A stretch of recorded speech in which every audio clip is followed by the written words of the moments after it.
오늘은 바로 12제자 가운데에 여러분 잘 모르시는 제자죠. 이분의 이름은 도마. 음식을 만드는 도마가 아니고 도마. 도마인데 그죠? 요한복음에만 이 도마에 관한 이야기가 기록되어 있어요. 다른 공간복음에서는 그냥 12제자의 이름 속에 도마라는 이름이 기록되지만은 이 도마의 행적에 관한 이야기는 요한복음에서 사도 요한이 세 군데 도마에 관한 이야기를 우리들에게 말씀해 줌으로 말미암아 도마가 어떤 인물인 것을 우리가 알 수가 있는 것이죠. 여기는 도마지만은 요한복음 21장을 보시면 그죠? 이 도마를 또 다른 이름이 있어요. 요한복음 21장 1절에 그 후에 예수께서 디비라 호수는 다른 말로 말하면은 갈릴리 바다의 다른 이름이죠. 갈릴리 바다에서 또 제자들에게 자기를 나타내신 이런 일을 하니라. 시몬 베드로와 디두모라 하는 도마. 그러니까 이 도마의 다른 이름은 디두모라 하는 도마. 그런데 이 디두모라는 말과 도마라는 말의 그 뜻은 똑같아요. 쌍둥이. 아마 성경에는 없지만은 이 도마는 쌍둥이의 어떤 그런 모습. 그래서 다른 어떤 그런 그 형제는 아마 없지만은 아무튼 학자들은 이 쌍둥이야 그렇게 많이들 믿습니다. 먼저 성경에서 가장 먼저 도마에 관한 이야기가 나온 그런 사건은 여러분 너무나 유명한 마르다의 오빠인 나사렛의 죽음과 부활 사건에서 도마가 등장해요. 그것이 바로 요한복음 11장에 있는 말씀입니다. 요한복음 11장은 나사로의 죽음과 그리고 주님께서 그를 살리시는 사건이 바로 요한복음 11장에 보면은 나와요. 자, 요한복음 11장으로 이제 넘어갑니다. 죽은 나사로를 살리시는 본문이 바로 요한복음 11장이에요. 자, 제가 요한복음 11장을 이해하기 위하여서 미리 지도를 제가 하나씩 나눠드리라고 부탁하였습니다. 왜냐하면 요한복음 11장의 그 배경을 우리가 좀 알면은 예수님께서 이 나사로의 죽음을 어떠한 영적인 어떤 교훈을 주시기 위하여서 이 나사로의 죽음에 관한 이 사역을 행하신 것을 알 수 있는 것이고요. 또 하나는 성경을 잘 읽기 위해서는 그죠? 지명, 지역, 그 인물 잘 아셔야 돼요. 그래야지만 이게 헷갈리지 않습니다. 왜냐하면은 성경을 읽다 보면은 그죠? 이 같은 이름이 다른 지명으로 막 쓰일 때가 많아요. 그래서 오늘도 요한복음 11장을 제가 먼저 말씀을 하기 전에 배경을 먼저 말씀을 드릴게요.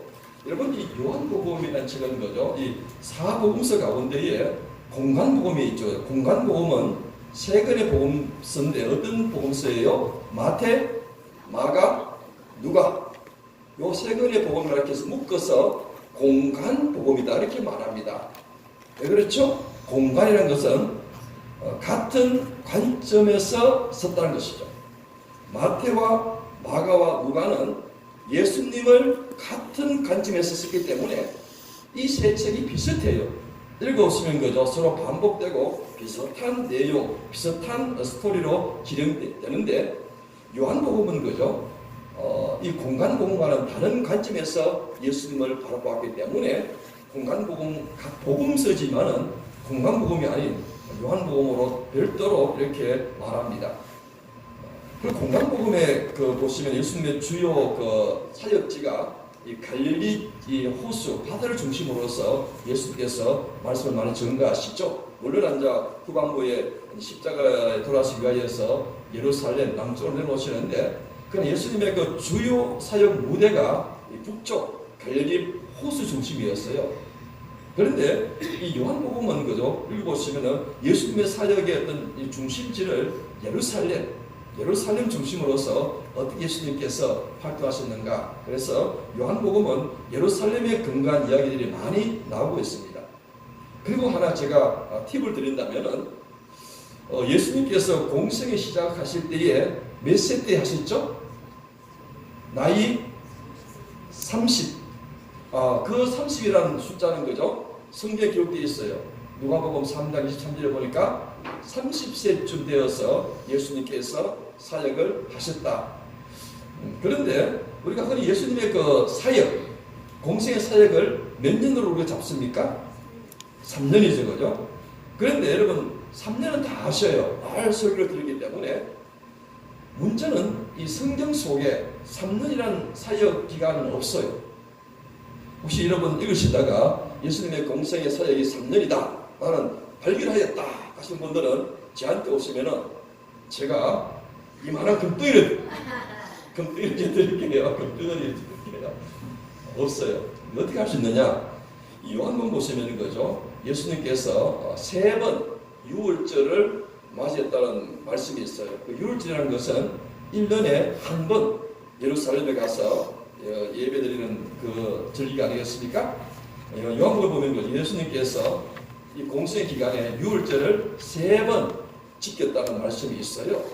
그래서 예수님의 공생애가 3년이라는 것은 이미 거의 정설로 우리가 알고 있는 말씀이에요. 오늘 말씀도 예루살렘 근처에서 일어난 사건입니다. 요한복음 10장을 우리가 읽지 않았지만 요한복음 10장의 내용은 거죠. 예수님께서 복음을 전가하시면서 아주 그 큰 진리의 말씀을 말씀하시죠. 하나님과 나는 같다, 하나다. 그렇게 예수님께서 자기의 어떤 신분을 말씀하셨을 때에 유대인들과 특별히 바리새인 서기관들이 깜짝 놀라면서 예수님을 박해하기 시작합니다. 심지어는 예수님을 어떤 생명을 위해까지 하는 그런 사건이 벌어져요. 그래서 요한복음 10장 39절 보니까 이렇게 되어 있죠. 요한복음 10장 39절입니다. 그들이 다시 예수를 잡고자 하였으나 그 손에서 벗어나 나가시니라. 다시 요단강 저편 요한이 처음으로 세례 베풀던 곳에 가사 거기 거하시니. 자, 나사로를 살리시기 전에 주님께서 거하신 곳이 바로 요단강 저편 요한이 처음으로 세례 베푸시던 곳이라고 요한복음 10장 40절에 있죠.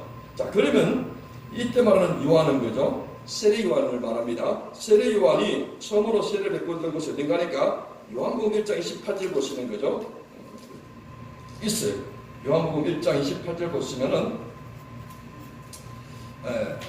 자, 요한복음 1장 28절에 예수님에 대한 얘기를 하시면서 요한이 성경 전가기를 요한복음 1장 28절 예수님과의 처음 만남에 관한 얘기를 쭉 읽고요. 이런 예수님과의 처음 만남의 사건이 요한복음 1장 28절에 보니까 이런 요한이, 이때 요한은 세례 요한이죠. 세례 요한이 세례 베풀던 곳 요단강 건너편 어디예요? 베다니에서 일어난 일이라. 지금 예수님께서 그죠? 이 예루살렘에서 말씀을 막 전가하시다가 그 진리를 거부했던 유대 민족에 의해서 위해를 당하자 예수님께서 자리를 피하셔서 요단강 건너편 세례 요한이 세례를 베푸신 곳으로 갔다는 것이죠. 자, 그러면은 이제 지도를 보세요. 지도를 이제 대희를 앞쪽으로 보시면 됩니다. 성경 이스라엘이 배쪽이에요. 보시면 그죠? 자, 요한복음 10장에 이 예수님께서 복음을 전하시던 장소가 주로 예루살렘 중심이죠, 그죠? 그래서 여기 보시면 예루살렘 어딘가니까 유다 산지가 보입니까? 유다 강야하고 유다 산지 사이 보면 유다 산지 보면 그 바로 위에 예루살렘이 있죠, 그죠? 예루살렘 이 높은 산 위에 그러면 743m 이 예루살렘은 그죠? 산 위에 있는 도성이에요. 여기서 이제 말씀을 막 전하시는데 그래서 나와 아버지는 하나다 이런 진리의 말씀을 전하실 때에 유대 백성들 가운데 서기관 바리새인들이 이것을 거부했어요. 그래서 예수님을 위해하니까 예수께서 예루살렘을 떠나서 말씀드린 것처럼 그죠? 요단강 저편 세례 요한이 세례 베풀던 곳, 여러분 요단강을 한번 보세요. 요단강은 여러분 보십니까? 물이 흐르는 거 보이세요?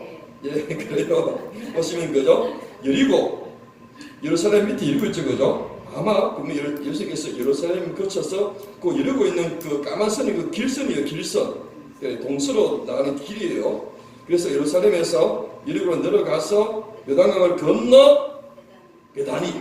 요 베다니가 요한복음 1장 18절에 세례 요한이 세례를 베풀던 곳. 그래서 오늘 요한복음 10장 40절 말씀에 다시 요단강 저편 가면 거죠. 이 요단강 저편, 이렇게 요단강을 건너서 저편이 바로 베다니 쪽, 그쪽이 바로 요단강 건너편이에요. 여기서 이제 예수님께서 머물러 계시다가 그 배경을 아시죠, 그죠? 여러분 또 하나 제가 참고로 그죠? 베다니라는 말은 두 군데가 나와요. 두 군데. 자, 여기 요단강 건너편에 있는 베다니는 세례 요한이 세례를 베풀던 곳이고요. 또 하나 여러분 잘 아시는 베다니가 있죠? 바로 그게 누가 삽니까? 마리아, 마르다, 나사로가 사는 곳도 베다니가 있어요. 그 요한복음 12장 보시면 그죠? 요한복음 12장 1절 보시면은 6월절 엿새 전에 예수께서 베다니에 이르시니 이곳은 예수께서 죽은 자 가운데서 살리신 나사로가 있는 곳이라. 여기 말하는 베다니는 세례요한이 세례를 베풀던 요단강 건너편에 있는 베다니가 아니에요. 같은 일이지만은 이 나사로가 살던 곳, 주님께서 십자가 지시기 전에 머물렀던 이 요한복음 12장 1절에 있는 베다니는 예루살렘 옆에 있는 베다니. 아주 다시 말하면 아주 가난한 자의 동네예요.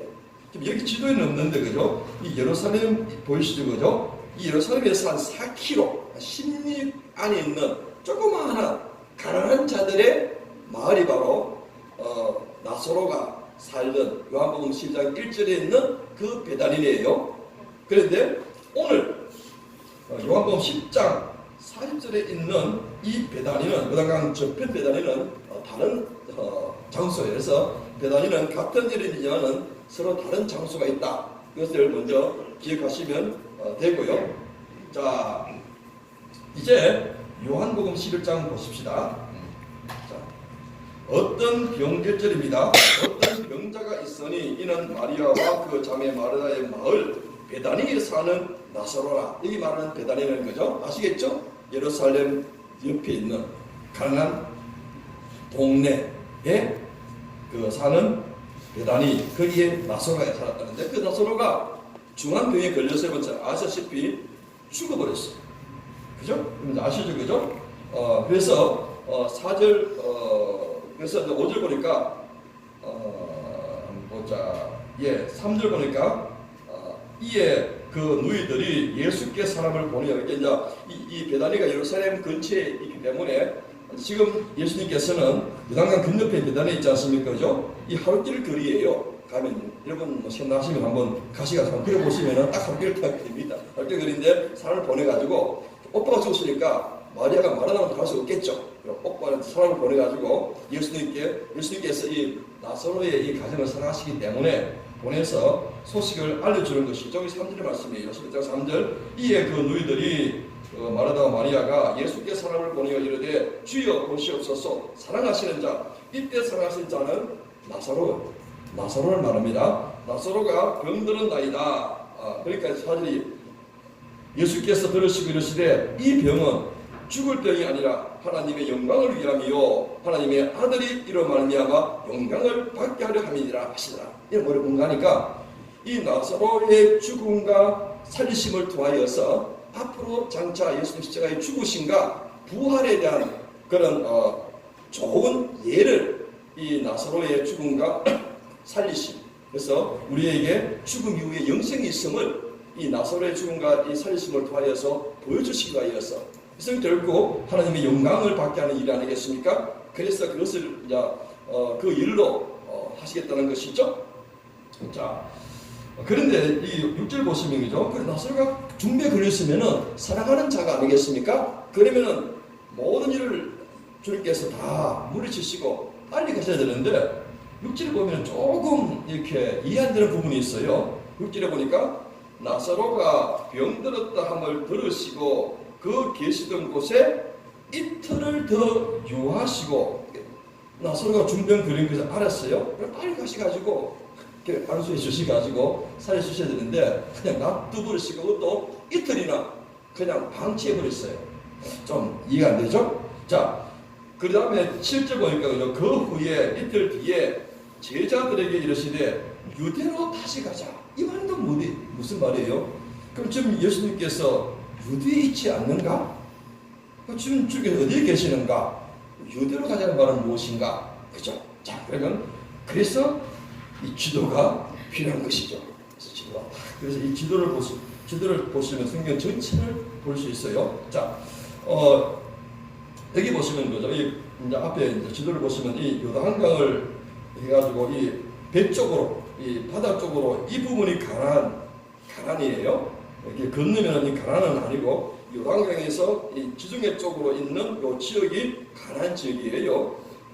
예수님 당시에 이 가나안을 그죠 3등분으로 나누었습니다. 보시면 그죠 까만 글씨가 신약 시대 때의 그 지역의 명칭인데요. 자, 여기 보시면은 염에 밑에 보면 그죠 까만 글씨로 유대 있죠? 유대, 요 지역이 유대 지역이에요. 그리고 유대 지역의 위에 보시면 그죠 에브라임 산지 밑에 또 까만 글씨가 하나 있죠? 뭐죠? 사마리아. 그리고 위에 갈릴리는 까먹을 수 없는 이유가 그 구약에도 갈릴리, 신약에도 갈릴리이기 때문에. 그래서 이 예수님 당시에 이 이스라엘은 그죠 이 가나안 땅은 3등으로 나눴는데 이 유대, 그 위에 사마리아, 갈릴리. 자, 지금 예수님께서 어디 계세요? 베다니에 계시죠.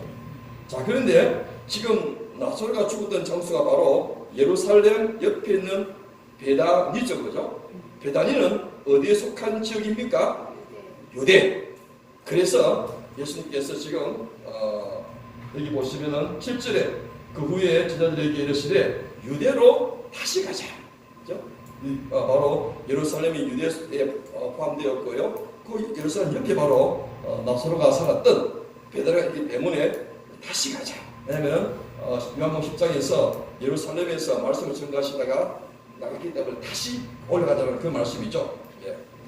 그것을 하기 위해서 제가 이렇게 지도를 만드는 거예요. 근데 이게 보셔야 돼요. 아시아지만이 그 상황, 정황을 우리가 알 수 있는 거예요. 자, 그런데 예수님께서 그죠? 이 나사로의 죽음을 이제 아시기 때문에 이 나사로의 죽음을 주님께서 어떻게 해석하시는가? 11절에 보니까 이 말씀을 하신 후에 또 이르시되 우리 친구 나사로가 잠들었다. 여러분, 이 우리 믿음 안에서의 죽음의 의미는 그죠? 잠드는 것이죠. 잠들었다. 그래서 12절 말씀에 제자들이 이르되 주여 잠들었으면 낫겠나이다. 아직 제자들은 그거 이해하지 못하죠. 그냥 문자로 제자들은 아직까지 보았다는 것이죠. 그때 주께서 13절에 잠들었다는 말을 해석해 주시죠. 예수는 그의 죽음을 가리켜 말씀하신 것이다. 여러분, 믿음 안에서의 죽음은 잠들었다고 우리가 많이 표현하죠. 여러분, 잠들었다는 것은 뭐죠? 깬다는 것을 전제하는 것이죠. 우리 믿는 자의 죽음은 거죠. 그런 것이에요. 육신은 죽었지만 다시 깨어서 영원한 영생의 세계로 들어가는 그런 어떤 과정, 마치 잠자는 것 같았더라. 깨우면 다시 일어난 것처럼. 그래서 이 믿는 자의 죽음은 마치 잠자는 것처럼 묘사하는 그런 모습을 볼 수 있는 것이죠. 그래서 14절에 이에 예수께서 밝히 이르시되 나사로가 죽었느니라. 15절에 내가 거기 있지 아니한 것을 너희를 위하여 기뻐하노니 이는 너희로 믿게 하려 함이라. 그러나 그에게로 가자 하시니 그 다음에 이제 도마가 등장해요. 16절 말씀이죠. 디도모라 하는 도마가 다른 지자들에게 말하되 우리도 주와 함께 죽으러 가자 하니라. 완전히 그 동서답을 말해버린 것이죠. 아직까지 도마는 이 주님의 그 모습을 지금 아직까지 잘 확실히 모르는 상태예요. 주님께서는 나사로가 죽었는데 죽은 지 벌써 날이 되었는데 이제 죽은 나사로를 이렇게 세워줌으로 말미암아 죽음 뒤에 생명이 있음을, 다시 말해 영원한 부활이 있음을, 그것을 나사로의 죽음을 또한 이렇게 시험을 통하여서 그것을 보여주기 위하여서 나사로를 이제 살리러 깨우러 가자 하는데 그것을 도마는 이해하지 못한 거예요. 그렇죠? 그래서 우리도 주와 함께 죽으러 가자 이렇게 말했는데요. 여기에는 두 가지의 의미를 담고 있어요. 하나는 좋게 본다면은 자, 예수님께서 이제 박해받은 예루살렘으로 다시 가자니까 얼마나 힘든 그림인가. 우리 제자된 우리도 같이 그 주님의 고난의 길에 같이 동참하자 하는 그런 의미를 해석할 수 있고요. 그렇지 않습니까? 하나는 야, 나사로도 죽었는데 예수님도 이제 죽으러 가면은 우리는 뭔가 우리도 그냥 죽으러 가자 하는 이런 부정적인 그런 어떤 마음도 있는, 아마 성사학자들은 이 후자를 아마 보는, 아마 도마가 이런 상을 봐서 이 전부 다 죽고 또 힘든 상황이니까 우리도 그냥 주님을 따라서 죽으러 가자 이런 좀 그런 부분을 이제 보여주는 것이죠. 아직까지 이 도마의 온전치 못한 그런 제자의 모습을 보여주는 첫 번째 모습이고요. 아이고 시간이 말이 안 네. 두 번째는 거죠. 요한복음 14장에 나와요. 두 번째 등장하는데요. 여러분 그 예수님께서 복음서 보시면은 긴 설교가 두 부분에 걸쳐서 이루어집니다. 예수님의 공생의 초기에 긴 설교문이 한번 등장하고요. 또 오늘 요한복음 14장부터 또 예수님 말기 마지막 공생의 끝에 또 길게 설교가 이어지고 있죠. 예수님의 그 초기에 긴 설교 말씀은 거죠. 여러분 잘 아시는 마태복음 5장, 6장 그리고 7장 가르쳐서 뭐라 하죠? 산상수원. 예수님의 금값보다도 귀한 보화 같은 그런 말씀. 예수님 초기의 말씀이에요. 그리고 이제 예수님의 그 말기 공생의 마지막 부분에 또 한 번 긴 설교를 하시는데 그것이 바로 요한복음 14장, 15장, 16장 긴 설교문이죠. 이것을 가르쳐서 다락방 강화, 예수님께서 그 다락방에서 마지막 만찬을 하신 가운데 다락방에서 긴 설교를 하시는 그게 바로 요한복음 14장, 15장, 16장의 말씀이에요. 이 다락방 강화 가운데에서 이제 또다시 도마가 뿅 하고 등장합니다. 자, 14장 1절 보니까 먼저 이런 말씀하시죠. 주님께서 저희가 이 땅을 떠나시는 것을 이미 예고하시면서 내가 가는 것을 염려하지 말라. 내가 가는 것을 너희를 위하여서 정말 좋은 것을 내가 하기 위하여 간다. 그게 바로 14장 1절의 말씀이죠. 요한복음 14장 1절입니다. 너희는 마음에 거심하지 말라. 하나님을 믿으니 또 나를 믿으라. 내 아버지 집에 거할 곳이 많도다. 그렇지 않으면 너희에게 일렀으리라. 내가 너희를 위하여 거처를 예비하러 가보니, 이 말은 어떤 거처예요? 바로 천국. 이 말 속에 예수님 십자가의 죽으심과 부활의 사건이 포함되어 있죠. 내가 십자가의 죽음과 부활을 통하여서 제 너희를 위하여 영원한 천국을 예비하러 간다는 것이죠. 그래서 3절 보니까 가서 너희를 위하여 거처를 예비하면은 내가 다시 와서 너희를 내게로 영접하여 나 있는 곳 영원한 천국에 내가 너희를 인도하러 갈 것이다. 그래 염려하지 말라 하는 말씀이죠. 자, 그러니까 5절에 이제 또 도마가 등장하죠. 도마가 그 얘기를 듣고 도마가 이르되 주여 주께서 어디로 가시는지 우리가 알지 못하거늘 어찌 그 길을 어찌 알겠사옵나 하니까 아직 더 많은 거죠. 이 11장처럼 14장에서 마찬가지예요. 영적인 눈이 아직 안 열려가지고 지금 예수님께서는 천국에 가는 얘기를 말씀하시는데 도마는 이 얘기를 그 예루살렘의 어떤 비밀스러운 장소를 아마 생각했을 거예요. 아직까지 제자들은 예수님께서 어떤 정치적인 왕으로 아직까지 생각하기 때문에 이제 예루살렘 올라가시면은 로마를 물리치시고 뭔가 이렇게 눈에 보이는 화려한 어떤 그런 성 같은 것을 아마 생각했는지 몰라요. 그러니까 도마가 묻죠. 주여 주께서 어디 가시는지 우리가 어찌 알겠습니까? 그 길을 어찌 알겠습니까? 이렇게 말한 것이죠. 그런데 여러분, 그죠? 질문은 참 좋아요.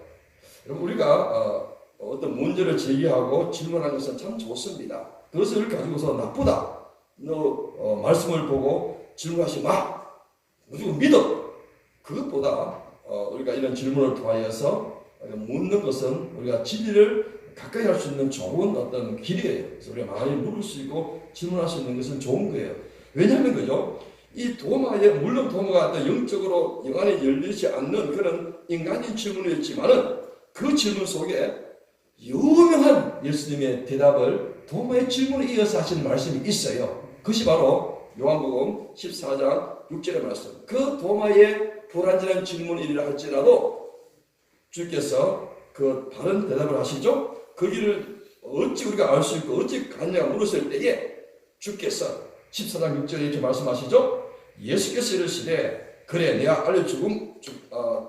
주는데 내가 곧 길이요 진리요 생명이니 나로 말미암지 않고는 아버지께로 올 자가 없느니라. 이 유명한 말이 그 도마의 질문을 통하여서 이 말이 나온 것이죠. 얼마나 감사하겠어요. 그래 도마에 감사해야 돼요. 한번 감사합니다 하면 감사. 참 그렇죠, 그죠?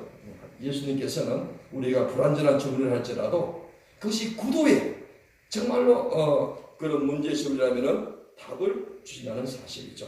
아무튼 아직까지 도마는 그죠? 온전한 제자의 모습은 아니지. 의심 많은 그런 제자의 모습. 우리 믿는 자들 가운데서도 그죠? 의심 많은 그런 또 믿음의 식구들이 있는 것처럼 그런 유형의 인물이에요.